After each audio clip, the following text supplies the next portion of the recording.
Սիրելի բարեկամներ եւ հյուրեր, ինձ համար այսօր մեծ գոհունակություն է ցեզի ողջունել Նյու Յորքի մեջ։ Կարծեմ այս հանգամանքով ծեր առաջին այցելությունն է Նյու Յորք։ Նախ ցեզի գմախտենք հաջողություն։ Գմախտենք հաջողություն ոչ միայն այս այցելության, այլ ծեր նոր առաքելության մեջ իբր առաջին փոխվարչապետ։ Նույն սևով կուզենք փոխանցել բարոն վարչապետին մեր մաղթանքները իրեն կառավարության հաջողության գործունեության մեջ։ Ինչպես ցեզի ծանոթ է հայկական բարեգործական ընկերությունը, որ այսօր ավելի գրանցվի AGBU-ով, այս AGBU-ն այլևս ոչ անգլերեն, ոչ ֆրանսերեն, ոչ հայերեն լոգոն է, բայց AGBU։ Ինչպես գիտեք, միությունն է, որ 112 տարի է վեր իր հիմնադրության առաջին օրերը սկսյալ իր հիմնական Քաղաքարը եղած է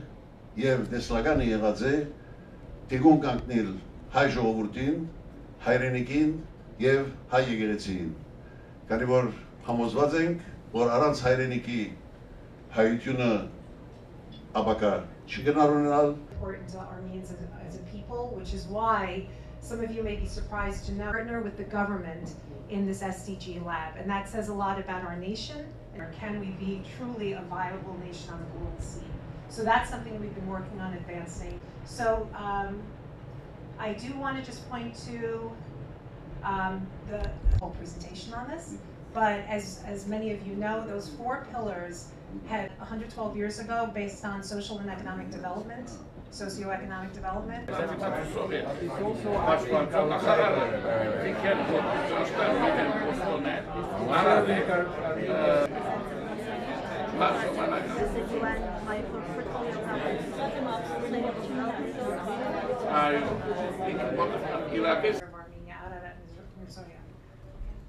And peaceful revolution has become a success story of a whole nation's empowerment. People from the capital to the most remote villages spoke with one voice against social inequality, emigration, systematic corruption, and the lack of justice.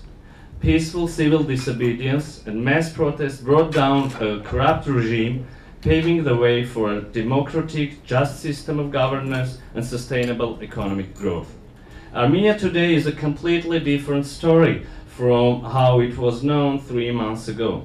Bureaucratic red tape, corruption, and the lack of competition were strong disincentives of sustainable development. The new government has pledged to change the ways things are done and to ensure the integrity, transparency, and accountability characterize our actions. From day one, we have been doing well delivering this promise. We buried in the past the political corruption and the dependence of the judiciary. In New Armenia, the leadership of the country do not have private business interests or seek personal gain and status at the expense of others. Armenian courts are not subject to improper influence or any interference from the executive branch. The former entails highly competitive business environment where entrepreneurs can act according to their rules and internationally accepted standards, while the latter ensures legal protection of property and contractual rights. The government of Armenia recognizes the role that foreign investments play in economic and social development and works to maintain a favorable investment climate with a strong determination to improve it further. The country has a stable legal system.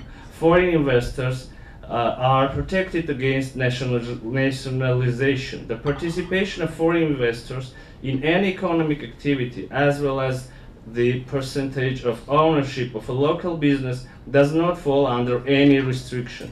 Foreigners are allowed to use land through long-term lease contracts and own structures built on Armenian land.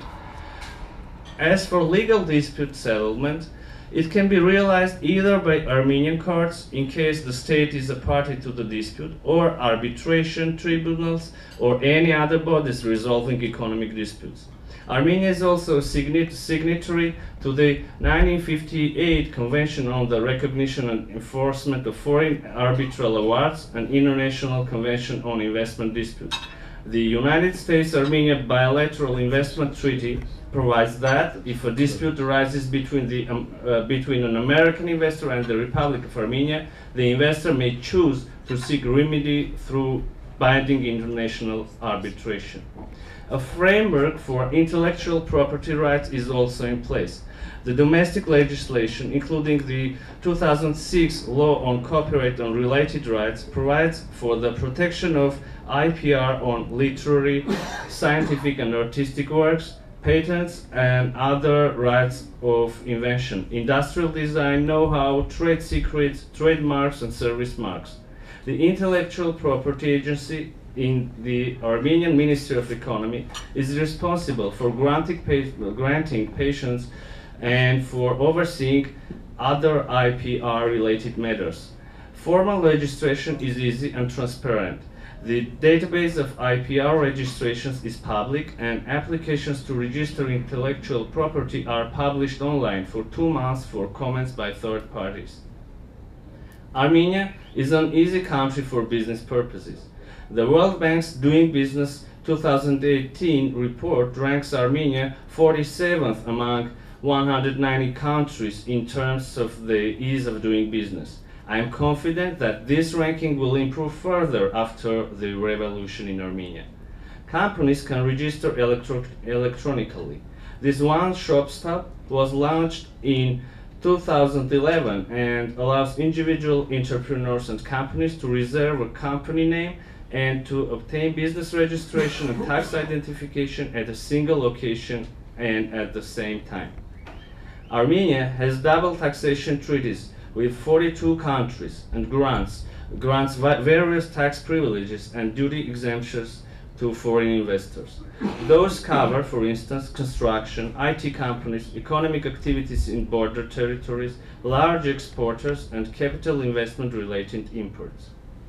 Armenia has 3 free economic zones, Alliance, Meridian, and Mevri, with a unique opportunity for entrepreneurs to establish businesses in strategic sectors of the economy and to process, produce, and export goods with a reduced tax burden.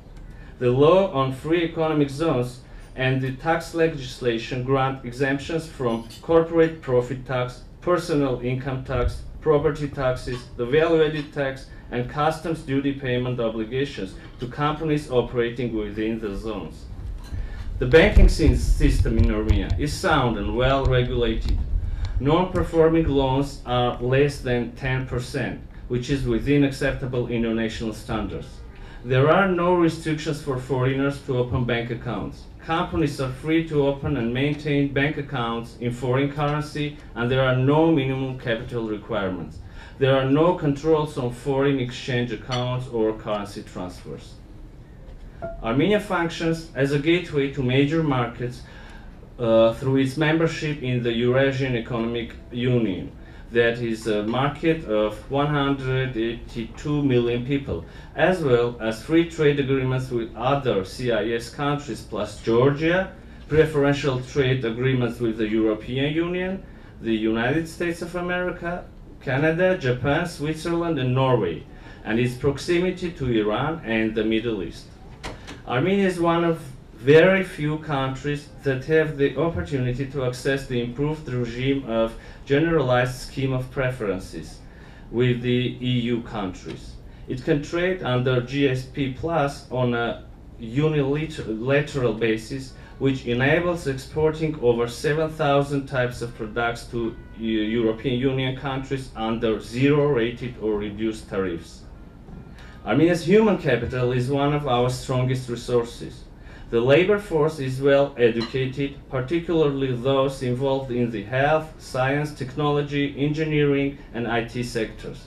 Armenia is the leading country in the region in terms of tertiary enrollment, which is 47.1%. The country benefits from the presence of multiple international universities, such as the American University of Armenia, the French University, the British School of Business, the American European University, which along with Armenian universities produce highly skilled and cost-effective workforce. Craftsmanship in luxury carpets, jewelry, and diamond processing Wine and brandy making are also areas where Armenians leverage our historical traditions to offer some of the highest quality skilled labor on the globe. All these assets are only a precursor for the next chapter, the one that will bring us closer to our goal of lasting and inclusive growth. And I'm here to invite you to play an even greater role in the years to come. There are many sectors with strong appeal for foreign investment. However, I would like to highlight 3 of them as our main priorities: high-tech, agriculture, and tourism. Armenia has maintained its competitive advantage in technology development as a known hub for software development, industrial computing, electronics, and production of semiconductors. The sector has remained significant in the Armenian economy due to a competitive labor force, its share in GDP, constant growth in the number of companies, and total turnover. The industry's total revenue, which consists of the software and services sector and the internet service provider sector, reached $765 million in 2017, a 37% increase over 2015. About 650 ICT companies are in active operation, and about 80% of them are based in Yerevan. The number of companies operating in other regions of Armenia has increased from year to year due to the development of educational and scientific infrastructure. B. Support and measures to promote access to subsidized credit, the development of agricultural value chains, and the enhancement of the productivity and efficiency of farming are of great importance in the government's to-do list. Steps have already been taken to exercise amnesty for agricultural loan penalties, and particular measures are foreseen to promote the use of unexploited agricultural land. Armenia has a fast-growing food processing sector with 1,600 food-producing companies, an excellent export potential based on ecologically friendly green agro products. The most important products are canned food production and alcoholic beverage production, especially wine and brandy made from locally grown grapes. Greenhouses are expanding, and there is increasing demand for greenhouse technologies, especially for small and medium-sized ones.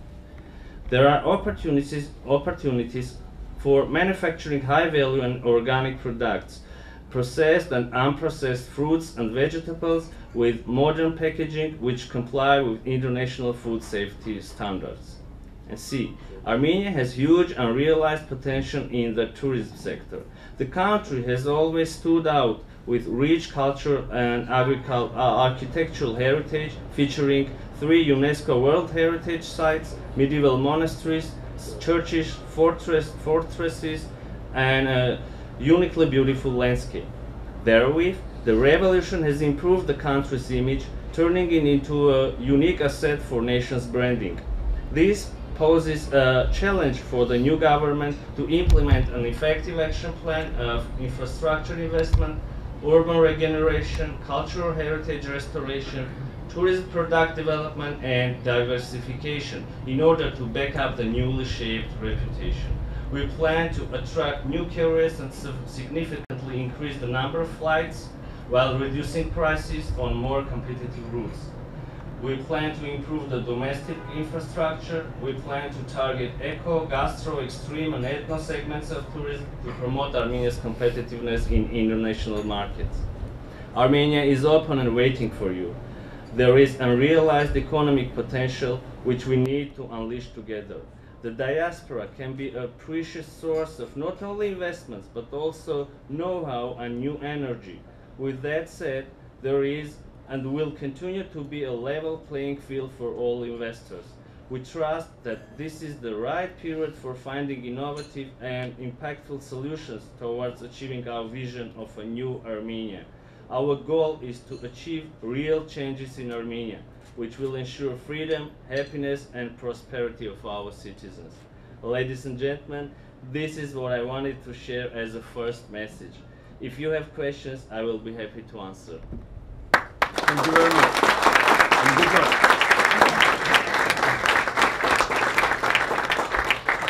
To be frank, this relationship has not always lived up to its potential and expectations. Mistakes have been made, despite our efforts. Our vision for a new Armenia has